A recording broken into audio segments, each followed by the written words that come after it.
জিয়া মঞ্চ সভাপতি হওয়ার আগে যে সাহেব বলছে যে আমরা 16-17 বছর কত কাজ করেছি এটা আমরা জানি বা এখানে যারা রাজপথে রাজনীতি করছে এমনও সময় গেছে যে মিছিলে গেছে টাকায় থাকছে আরেক দিকে একটা ছবি মোবাইলে রাখে নাই কিন্তু ওই লোকরা এখন দেখা গেছে বড় বড় পদ নিয়ে দিতেছে।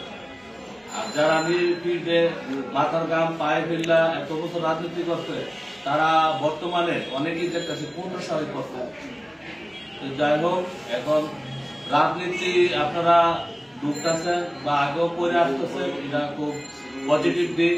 রাজনীতি মানে কি সেবা, রাজনীতি যাতে অর্থ দোকানের ব্যবস্থা না হয়। অনেকে আছে যে রাজনীতি ঢুকলেই টাকা ইনকাম করতে পারবো বাড়ি গাড়ি করতে পারবো এমন যাতে না হয়।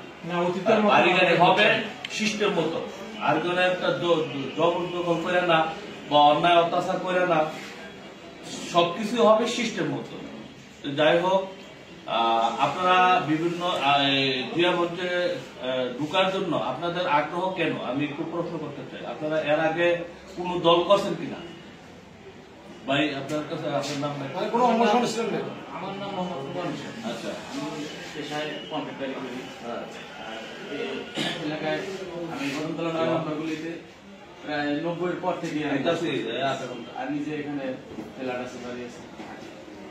আর এখন বিষয় হলো জিয়া মঞ্চে আগ্রহ হলো, জিয়া মঞ্চে যে আরেকটু আগে বললো যে ভাই বললো যে জিয়া এই নামে কোনো সংগঠন নাই। আমি তো আসলে আমার নেতাকে ভালোবাসি, দলকে ভালোবাসি, এই জন্য তো আশা উদ্দেশ্য হলো যে ওই যে নামের কথা বলবো এই জন্য এই জিয়া মঞ্চটাকে আমি পছন্দ করি, ভালোবাসি। এই আমি আগে মানে কৃষক দলের অত ছিলাম না, অত ছিলাম না আমরা। এখন কমিটিতে এমন লোক নিবেন দেখায় সুন্দর বা হ্যাঁ দেখায় কালো এমন না, যে ফিল্ডে থাকবে। এখন একজন বাড়িওয়ালা নিলেন, হ্যাঁ মাসে একবারও প্রোগ্রামে পাইলেন না। একজন বারাইটারে নিলেন, সেও একবারও পাইলেন না। এমন লোক নিতে হবে সে বাড়িওয়ালা আবার প্রোগ্রামে ডাকলে আসে, সে দিনমজুরও আবার প্রোগ্রামে ডাকলে আসে, যাতে যে কোনো প্রোগ্রামে যে কোনো কেন্দ্র থেকে আপনার একটা দায়িত্ব দিব যে আজকে আমাদের এই প্রোগ্রাম আছে, আপনাকে আসতে হবে, নির্দেশ আছে। কিন্তু আপনি আসলেন না, তাহলে আপনি কেন আসলেন আপনি বলতে পারবেন এক জায়গায় বা আমি অমুক পদে আছি, পদের জন্য আপনি আসছেন, কিন্তু দলের ভালোবাসা না।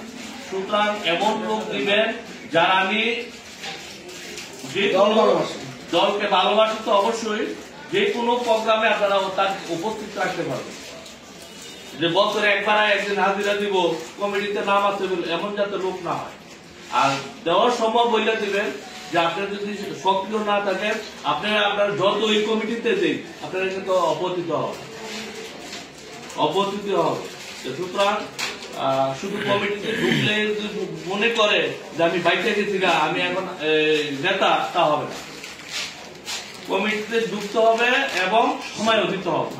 তবে কি রাজনীতি মানে কিন্তু টাকা রাস্তা ইনকামের রাস্তা না, রাজনীতিও করতে হবে, আপনার পরিবার পেটও বাঁচাতে হবে। আপনি একাটাকে কিন্তু টাকা পাইতেছেন না, কি করতে হবে একটা সম্মান, একটা জনসেবা, এটা করতে হলে কিন্তু আপনার পেশা ঠিক রাখতে হবে।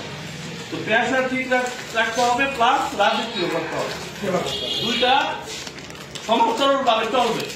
এখন আপনি রাজনীতি ঢুকলেন, এরপরে জায়গা দল শুরু করলেন, ভূমি দল শুরু করলেন, আঁকা প্রোগ্রাম করলেন, এটা দলের কিন্তু বদনাম হবে। দলের বদনাম হইব না, এমন কাজ করা যাবে না।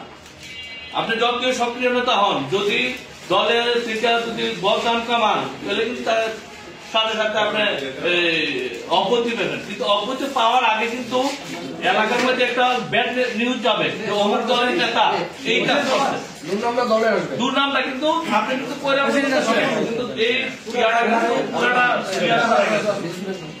আপনি দেখবেন ব্রিটিশ শেখ হাসিনা তার নিজের স্বার্থের কারণে সে এত বছর পর্যন্ত দলে প্রধান ছিল, এমনকি আওয়ামী লীগের কর্মীরাও হয় নাই, ভোটার দিনের ভোট রাত্রি করে